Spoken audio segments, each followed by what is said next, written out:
Hey y'all, hey y'all. All right. Mm-mm-mm-mm.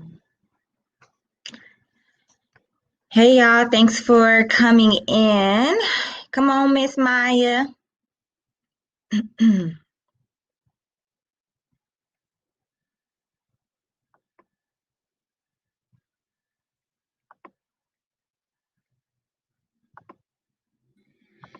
Hello, hello, hello. Hello, hello, How hello. are you? How are you? How's your day going? It's going, girl. It's I'm going, glad. girl. All right, I'm how is glad. your day going? Fab. In Houston. I'm in LA, y'all. She's in Houston. You're in beautiful LA. In Texas, it is our regular oven baked warm with a little bit Is of it? fog. It's Really? actually yes. Even if Oh, even if it gets kind of cold, it tricks us. It's like, yeah, I'm not gonna stay cold. Hot. There you go.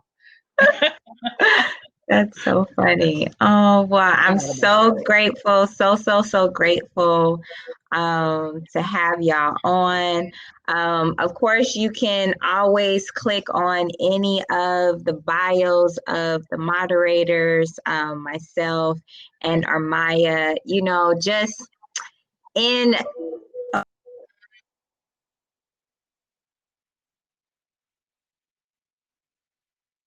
I'm alone now. I think we're alone now.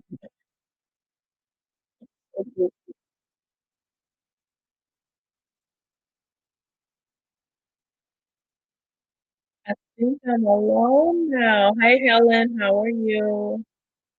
We have to wait on Tiffany to come back. Tiffany popped out, so I'm just in here by myself a little bit, Helen, but she'll be back in a minute. She'll be back in a minute, and we'll get our little session underway. Where are you from, Miss Helen?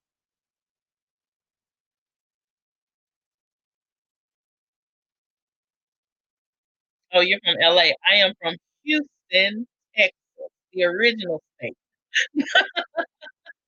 The original state. OMG. I'm from Houston, Texas. I love LA. I simply glow when I'm in LA. Baby, I sweat while I am in. Okay, so Tiffany's coming back on. She just gave me a message. Hey, Miss Mary. She says I'm Mary from Maryland. Now, how convenient is that? Mary from Maryland, and then you have Miss Helen from LA. Love it. Love it. Love Maryland. Maryland is definitely a vibe. Y'all definitely carry that East Coast thing down, and of course, LA is as west as you can go. And I'm here in Texas, the original Southern state. I feel like I definitely try and manage my accent when I have to be talking like this. But baby, when we get off of this thing here, baby, I'm a Texas girl at heart. Okay, Miss Tiffany is back. Tiffany, I'm just in here chatting with Miss Helen and Miss Mary. So it's waiting for you to come on back. Oh, we popped out. It's coming. Well, this is going to be a really laid back session, y'all. It's going to be really, really cool. Just a lot of communication about beauty, but also about confidence and really just unlocking that inner aura within yourself. So, I know that nowadays people tend to make beauty one thing, or they tend to talk about beauty in one way, but we're going to go back and forth and talk about a few things associated with beauty, but also how do we connect that to our inner self and also to our confidence. Welcome, Miss Michelle Daniels. I see you have entered the room. Welcome. We're just waiting for Miss Tiffany to tap back in. Tap, okay. tap, tap in. Am I in? I can hear your audio. Right, but you can't see me. Okay, yeah. I'm not sure what happened. We just gonna go with the flow though. We just gonna go That's with the it. flow. I know what you look like. You're gorgeous. Okay. Let's see. All right. So you just kind of did an intro of what we're doing, right? Yeah, I really did. Okay. And then just did some little, honestly, just did some little chatting. We're just in here chatting Okay. like the girls. Okay. You know how the girls do when the girls Yes. are alone. We start Yes, chatting. I do. Yes, I do. All right. So I want to share, I know she just did the intro, but I want to share why we wanted to do this. And I'm sure she did already, but just from our perspective. In thinking of physical wellness, it is very often that we limit our understanding of what that means. And so it's not just about how you look on the outside or the things that you are eating or, how you're moving your body, but it very much so has to do with how you feel about yourself. And so we really wanted to do kind of a inner outer beauty dialogue, and I love Mya in so many ways, I love you um, too. because she's such an authentic person, and as you'll see, she's like very confident, and very just real, but she even in her confidence, there's still like this fragility, there's sensitivity, there's vulnerability around like challenges that she might have. And, I know that in this world today, folks look at someone like her who might be an influencer or, might be a public figure and automatically assume like just because they're put together, everything is together. And that's not always the case. Oh, And baby. so Mya has been on both sides of it. She's put together on the outside and the inside, but has been put together on the outside and then having challenges on the inside, right? So we just wanted to have authentic conversation about that. So let's go ahead and get started. Mya, I want to know for yourself, how do you define beauty?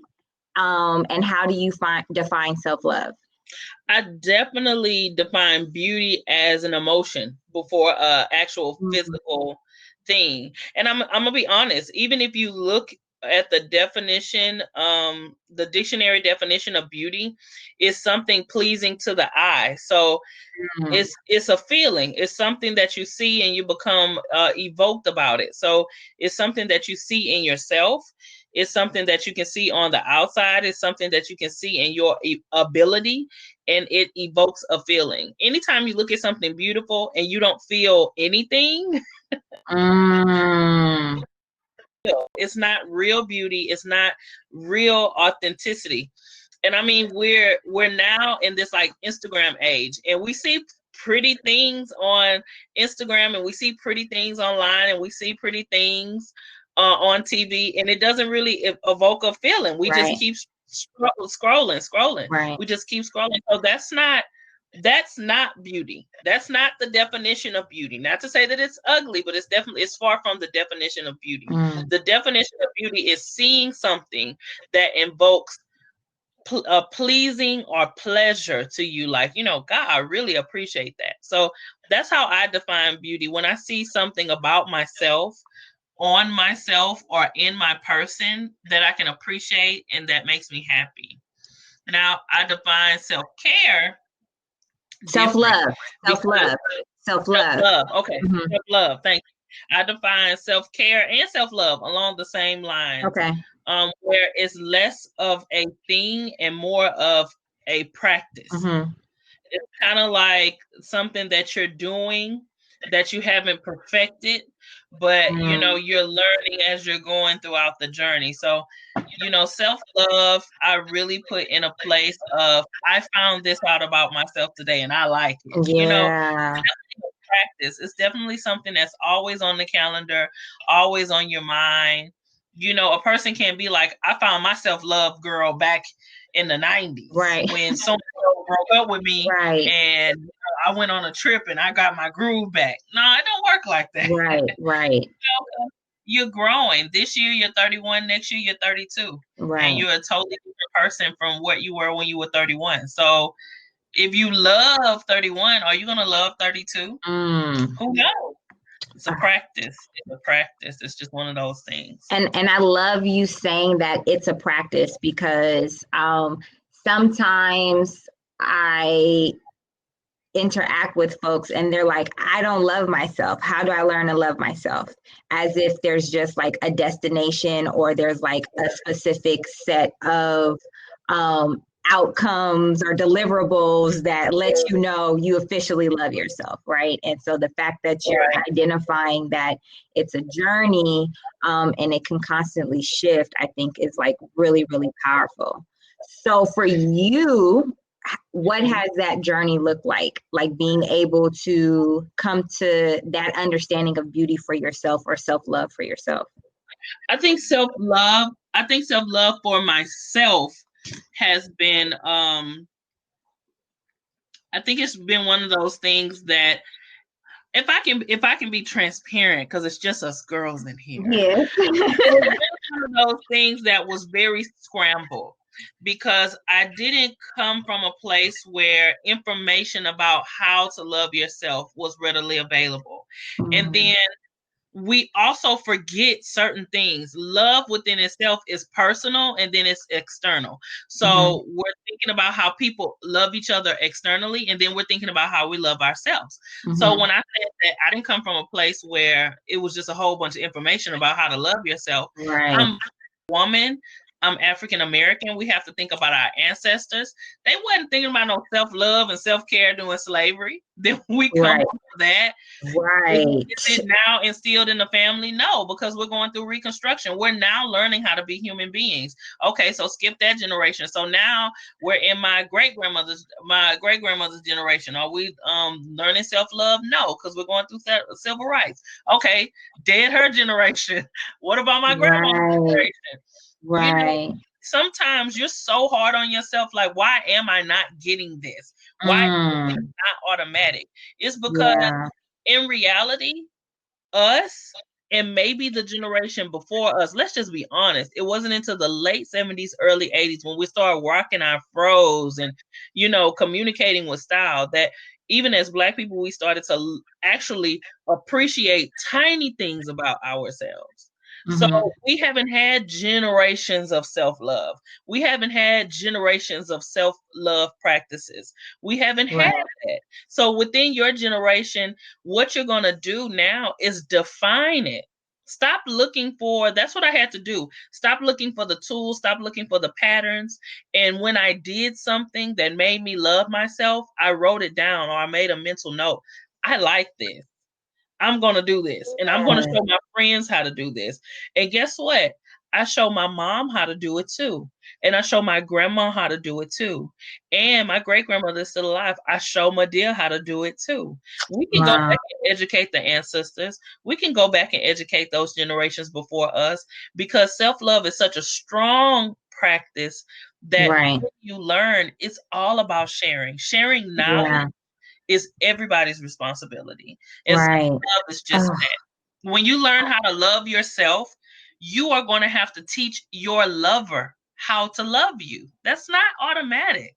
Woo, wait. Hold on. I need to take a breath. Hold on. As we've been having conversations about dating. Okay, I'm about to say, Tiffany is saying, hold on, because these are our private conversations. These are our private conversations, y'all. Okay, hold on. Can we take a deep breath real quick? Yeah. These are our private conversations. Ooh, okay, say it again. So when you understand how to love yourself, you can teach your lover how to love you. Absolutely. You know what? That's the thing. That's what you have to understand, that you're going to have to do that. You're going to have to teach someone how to love you. So it's so imperative that you learn how to love yourself, or you discover a place of self-love. Because the funny thing about it is, people come into a space and they're like, he just gets me, or she just gets me, or I definitely understand that gender can be binding. So they just get me. But really what it is you want to do the lazy work, get you, and you want somebody to sit and pick your lock. But I'm going to tell you what really happens when you're able to unlock these things within yourself. When you're able to unlock self-love, understanding your beauty, and appreciating, really, really appreciating the beautiful things about you. Oh my It, God. it You make me opens want up to cry, girl. You make me want to cry. it opens up things that you never would have thought. Have you ever tried to pick a lock? You're just there trying Yeah. everything, jiggling, all that kind of stuff. It's totally different when you got the key and you Ooh, stick wow. that key in and you Wow. turn it and the lock pops. Oh my gosh. That's And it's different. so satisfying. Oh my gosh, it's So so satisfying. satisfying. Yes, I got it. It's so There it goes. satisfying. Oh my gosh. It's so And satisfying. So yeah. definitely understanding that aspect, that self-love is a practice. You're going to continue to practice it, and everything you learn, you make a mental note, you write it down, you keep it inside. You teach the people before you the things that you've learned about self-love, and you definitely teach your lovers how to love you. You have to. Definitely. Mm, yeah. And let's say you don't have lovers, right? How does that show up Oh, in relationships that's with the other thing about it. people? Everybody What's puts your thought? lovers in a romantic space. Baby, I don't think I've loved a man the way that I love my brother and my son. And it is a very, I always, when Oh. people ask me, what if I go through my life, what if I go through life and never find my soulmate? Oh, I know in God put my soulmate in my brother. When we were young, we were, girl, when we were young, Mm, we slept in the same bed. We lived in this old house, girl, and the house was mm-hmm, like a duplex. So it was actually two apartments, but we lived in it like it was one house. So our room was on the other side, and our bed was like up against the window. We didn't have a headboard or anything like that, girl. We didn't have money like that. Whatever, whatever. We was mm-hmm, happy, and we ate. So we're laying in the bed, and I would, girl, me just being Pisces, girl, it would take me so long to go to sleep. And I would be laying back and writing on the window, laying back like that. And my brother would go to sleep and he would wake up. And I remember him telling me, go to sleep. The stars will be there tomorrow. He said that almost every night. Go to sleep. The stars will be there. See, that's the thing about love. oh, We always communicate it romantically, or we think it's something wow. like in the movies, when really in real life, we found soulmates in friends, in classmates, and Right. different encounters. Yes. We Yes. found soulmates in so many different things, and then Yes. people don't understand that the Yep. the real expression of a soulmate is not an internal thing, like a person feels like, oh, my soulmate is the person I'm going to be with forever. Mm, Absolutely not. Soulmate is a mate to your soul. It's something that can happen for a minute or happen for a lifetime. mm. I've definitely had many soulmates. I've Yes. had people that Yes. I have encountered that just connected to my soul. I'm like a girl, Tiffany. Tiffany just connected to my soul the moment I just started Yeah. talking, and we were talking in voice notes. So that's before we met Right. each other. We was talking in voice notes on Instagram out of the country. So that's the thing about it. If you don't Yeah. have a lover, understand the other lovers in your life. I love my mom in a beyond a mother daughter way, in an intense way. That's my friend. That's my confidant. All kind of stuff. I love my brother. My brother is everything. We communicate without communication. Without expressing one word. I love my son. My son, I want to say, as much as I have a Mm, 21-year-old son, as much as I'm his mom, I feel like we're sister and brother, and we're like in a little connected little village because mm. today, I have a lot of things to do besides Yeah. this. So last night I had him actually helping me with things, and we're chatting. He's like, "Are you seeing anybody right now?" And I'm like, "No, ain't nobody checking for your mom, but just to have that." And he's like, I'm seeing this girl, and he shows me the girl, and I'm like, she's got short hair. You like girls with short hair, just to be in that. Girl, he like bald head girls. He like bald head baby. He likes a bald girl. I don't even know. Ball baddies. He like them. But just to be in a space where we have communications like we're totally unrelated. You know, Yeah. Yeah. Oh my gosh. I love that. Love that. And y'all, at any point, if we been doing these virtual events all year, and so we want you to use the chat box. If there's anything that stands out that I'm saying, Maya's saying, like, yes. just type it in the box. If you have any question, any feedback, any yes, sis, I We believe here. that, like, Listen, anything, Helen, we can't listen, see Helen, you, but you Mary. here, so we want y'all to interact, okay? Even if it's just a laugh, like, please, we're used to interacting with the folk. So the way that we do that is through the chat. So please, please, please still commentary. Definitely. We can definitely see who's in the room. I mean, Helen, I think that, Oh, we probably talking over each other. I was just saying, Helen. I was just saying, Helen and Mary. We can see you in the room. If it's just, you want me to bring it back. If you want me to expound on something, we can see you. We can see you. We feel you. We're here. Yes. But yeah, I just love what you're saying. There's so many layers to it because, understanding seeing the beauty in you, like literally in you, is just as important as seeing the beauty that's in your outer being, right? And then so being able to see that beauty and be who you can be with the people that you want to be around so that they can see that inner beauty as well as that outer beauty is so important. So I really appreciate you just sharing that. Now, as a professional, right, like you have the ability to go from, as you say, busted to baddie. And you're used to like doing these personal transformations for yourself, doing personal transformations for others.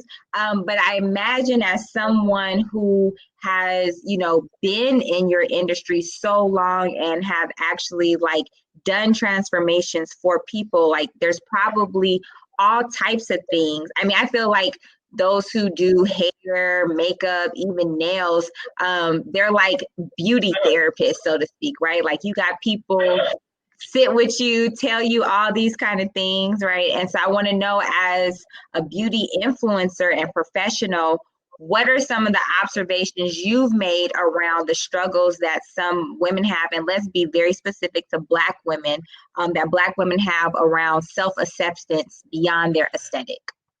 That's another thing, and it honest is so crazy. It really ties into what Mary Robinson just posted in the group, in the chat, where she just said, I had to learn to love myself, and then I had to teach him how to love me. It's that part. It's that learning to love myself part. And it seems simplistic, but this is the thing. As Black women, even as girls, we're learning so many things about how to activate and navigate the world. We're learning, don't be too this, don't be too that, don't say this like that, your voice shouldn't be like that, be like this with a man, be like this with a woman. Something that I brought up just recently, be like this with your parents.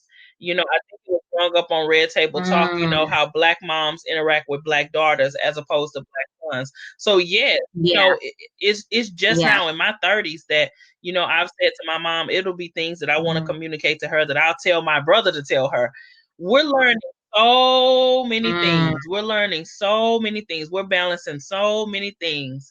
And then we're last.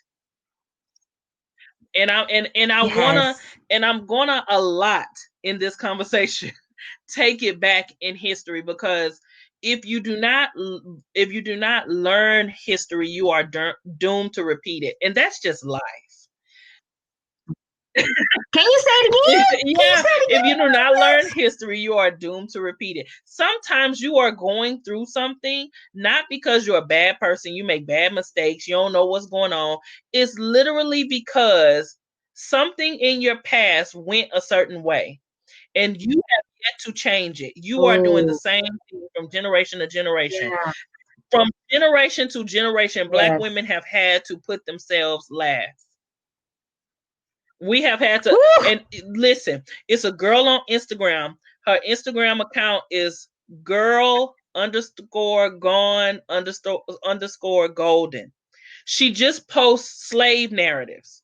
She just posts old pictures of African Americans and straight slave narratives. The majority of the slave narratives are from Texas because we were in slavery 8 years after the emancipation. A lot of people didn't even know they were free up until 8 years after we were free. And so in these narratives, it's narrative. It's just them talking about everyday life, what they were doing, and all that kind of stuff. The slave woman was a slave, but on top of that, she still had to cook. She had to cook for her family. She still had to be with her man. She had to do all of that kind of stuff. Even if you don't have a man, even if you don't have children, you're second to so many things with trying to find as a Black woman that we usually put self-love, self-care, and definitely our beauty absolutely positively last. I always tell people the first step in discovering how to love yourself, discovering what you can appreciate in your beauty, is putting yourself first. And that's it. That's a period. Listen. That's it. That's it. We're leaving, but we're not leaving. Like y'all thought I was gonna be like putting yourself first and making other. No, I'm not gonna make nobody understand. I'm not gonna over explain it. I'm not gonna under explain it. I'm not gonna explain it to myself. I'm not gonna make it okay. I'm not gonna make it nothing. I'm gonna put myself first. I'm gonna come first. Look, I'm talking like I'm from Texas now. I'm gonna come first. I'm not explain it. I'm first. What I'm considering is first. My thoughts are first. Yeah. It's not selfish. What it is self-preserving. You are giving yourself a. You gotta turn your camera back on. I think I have to restart my my you computer. are literally giving yourself a life preserver. You are preserving yourself by putting yourself first. Mary over here said, I had a lot of self-loathing that came from me and in my family. I know some Black girls who have a similar, where we heard that men in our family talk negative about nappy hair when we were younger. Let me tell you something. I read this whole comment because I do Facebook Live 3 times a week. And on Wednesdays, we're actually talking about business. Monday and Wednesday, we talk about business. Friday, we talk about boys and booze and whatever. Wednesday, on business day, this is what we were talking about. Where we were literally talking about our appearances and stuff like that. So why is it when business comes up, why are we now in this space where we're talking about personal stuff? It's because it's always in the forefront. How you feel and how you feel about yourself is always in the forefront. Mary hit it on the head with men and my family. My dad, I talked about in that live, my dad used to tell me, you're not pretty. You're not pretty. And I didn't know how to process. Like the first time he said it, I thought it was because of what I had on. Because come on, girl, it's the 90s. I had my little baggy little, every man is a woman who can cook. Girl, come on, we thought we was Escape, like all this stuff. So I thought, oh, he just don't like what I have on. But then like every time I saw him, he said it. And I ran out of excuses to excuse it away. And I started to think, is it something that I'm doing? Is it something that I'm doing? Am I not pretty? Is it something going on with me? Or, because this is my dad. This is my blood telling me that I'm not pretty. It wasn't until, of course, that I was older that I realized that he was dealing with a lot of personal demons and things going on with him. But that's because I dig deeper. Because even though I didn't know how I was going to get it, I knew I deserved better. And I knew that something wasn't right. Yeah. But some people take that for face value. They will accept that they're not pretty, and they'll take that legacy into their Mm-hmm. life, and they then make that Yeah. their home, and they live in it every day. And they Yeah. rarely go outside of it because Yes. they are home with I am not pretty. I understood what he was Oof. saying. I understood that he was telling me I'm Mhm. not pretty, but I kept feeling like, nah, like I know what you're saying, but I don't know. I don't want to accept it all the way. I Mm. don't want to accept that I'm not pretty. So I Yeah. kept, so Yeah. with Mary and what she's saying, the negative connotations from men, especially black men, we take that to heart. As a person, how you combat that, we're coming back to it, learning your history, understanding how things have Mm. went before you existed, putting yourself first. Mm-hmm. You even have to put yourself first in understanding, meaning that when somebody tells you something, you don't have to subscribe to it. You don't have to take it. Sometimes people tell Mm-hmm. me things, they go, well, Maya, you're just team too much. You do too much. And I listen and I go, yeah, I Interesting. don't accept that. I think I'm just that's Mm-hmm. the thing about putting Yep. yourself first. We don't even put ourselves first in thought. We would consider someone else's Yeah. thoughts before our own thoughts pertaining Yeah. to us. Right. I'm saying that out loud so that Mm-hmm. you can hear it. That you will put someone else's thoughts Oof. about you before your own personal thoughts about you. You are getting Mm. up and laying down with you every night, but you done sat up and let some man put some thoughts in your head about you, and you believe in them. You sitting up, waking up with them every day and night instead of waking up with your own. Mm. Girl, listen. I have goosebumps, and even applicable.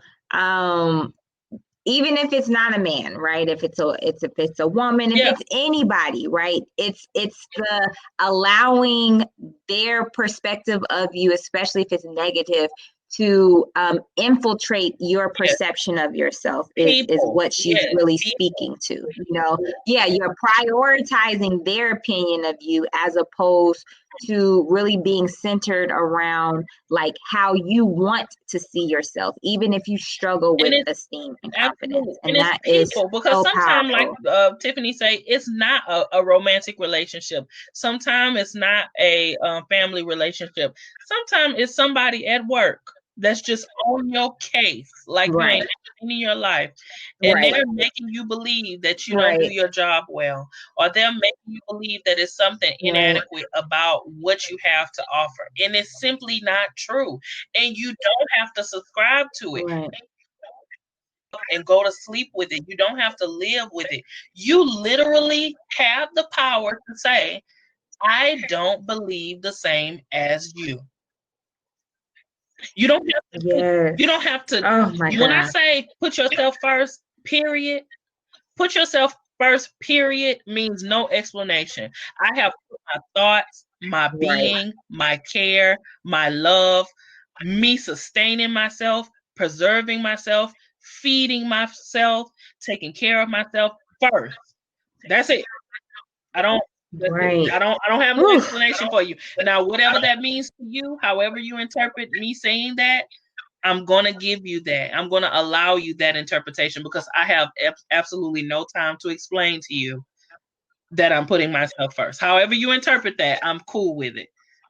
I am allowing your interpretation Yes. Oh my because I have to put gosh. myself first. I have to. I have Woo. to. It's necessary. Yeah.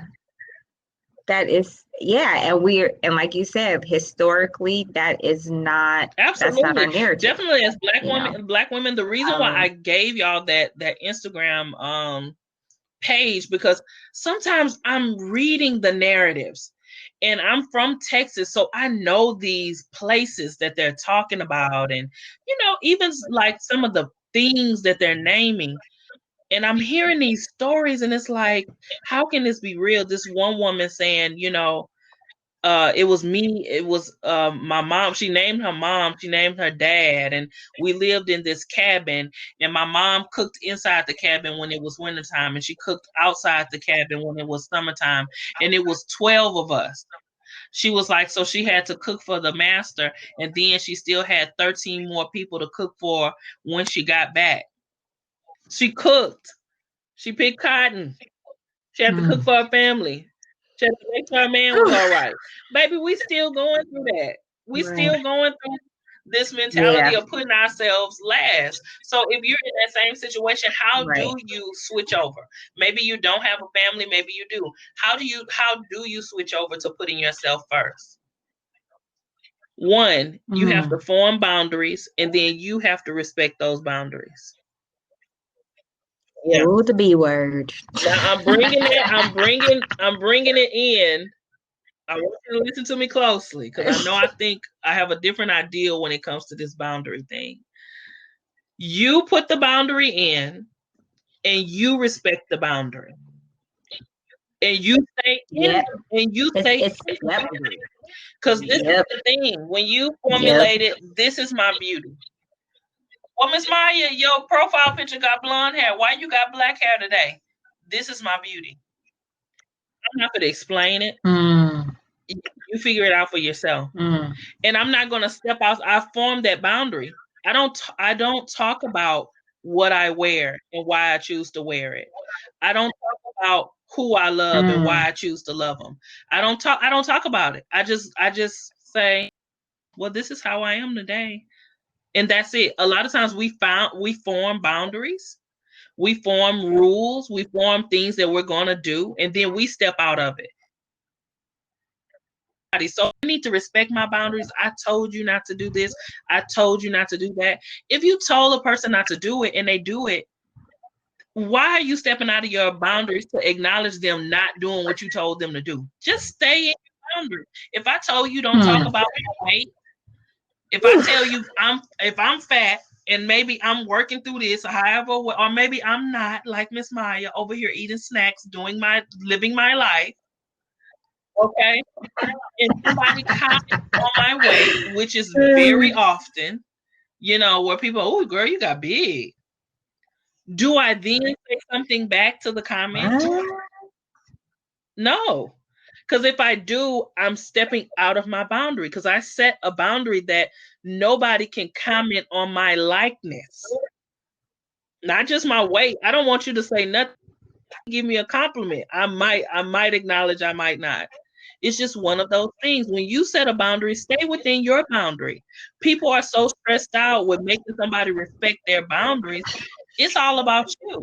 And you'll see how calm you are and how much more energy you have if you focus on you respecting the boundary. You don't want anybody commenting on your weight. Oh my When they gosh. comment on your weight, don't say nothing. Tell them Don't. Right. Yeah. Don't But even see, entertain social it. media Yeah. got us Yep. commenting in a box. Social media got us going back and forth. Social media got us with the don't at. Yeah. So when a person at you, you feel like you have to Right. respond. Baby, you can at me all day. You can at me on my forehead.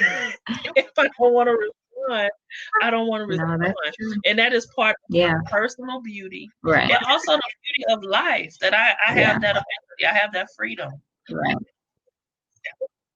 Yes. Ooh. Take a deep breath with that. Listen. So we have 4 minutes. Just want to know, is there any questions that anyone has? If so, please feel free to type it in, or you can actually have the option to come in on stage with us. There should be like an option to request to be on the panel. You can come in. The session will cut off promptly at 11, so we have 3 minutes. Anybody want to ask a question or come on stage and say anything briefly? let us know.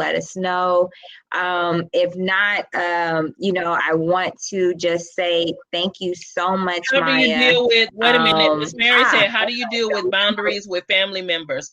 Family members are human beings, baby. They are not made of anything. They are not made of any molecular structure different to the world. The thing about it is, you have to make them realize that they are human beings. Because absolutely, I have a mom that is a habitual, my mom is a habitual boundary stepper. Baby will erase your boundary and you come back looking for it. But the thing about it is, I have to be adamant within what I say. We had a conversation about health. Really struggle with as Black people in our community, and me and my mom could not agree. We couldn't see eye to eye. So I said, okay, then this is what we're going to do. Don't talk to me about your health. I don't want to hear anything about any doctor's appointments or anything like that. But if you need any support or anything I can do to make it better, let me know. Now, as a person, absolutely, I'm concerned about my mom's health. To know about her doctor's appointments. Absolutely, it's going to make me feel some kind of way about being in the dark. But I want our communication to be successful. I want the relationship to be successful. I want the boundaries to be respected, and I want the communication to stay open. The thing with families is, one family member wants you to do what they want you to do, and then you want them to do what you want them to do. No, y'all are both human beings. Y'all are both human beings. It's about respect and keeping the communication open. It's not about doing what each other say. Okay? You have to respectfully disagree and tell the person, I care for you. Let's keep communication open. Let's find a middle ground. So boundaries, family members are humans. They're human. Yeah. And if you can't find a middle ground, then it's your decision to choose if you want to continue to entertain that relationship in the way you want, or if And you it's want to nothing pivot. wrong. So then there's that, because there's not always going to be middle No, I'm ground. sensitive, But girl. I'm sensitive. I but can't throw my little family member in the trash. Sometimes I put them on ice, though. Sometimes I do oh feel a little. oh yeah, I can put them on ice, but that's probably the Virgo in me. First of all, but thank y'all so much. You know, girl, you know this conversation. But thank y'all so much. So the next point we're pivoting is you'll be able to visit the marketplace if you want, or if you want to just hang out in the reception area. The marketplace, features products, services, items from some of our panelists, as well as other folks. So we definitely want y'all to support them. This is what we would typically do in an in-person event. And then you're going to go to your next rotation is going to be from 11:15 to 12. So again, you're going to, after this, hit on Expo and then go to sessions again. I've All right, enjoyed. y'all. Thank you. Thank you, Mya. I love you, boo. Bye. Okay, bye.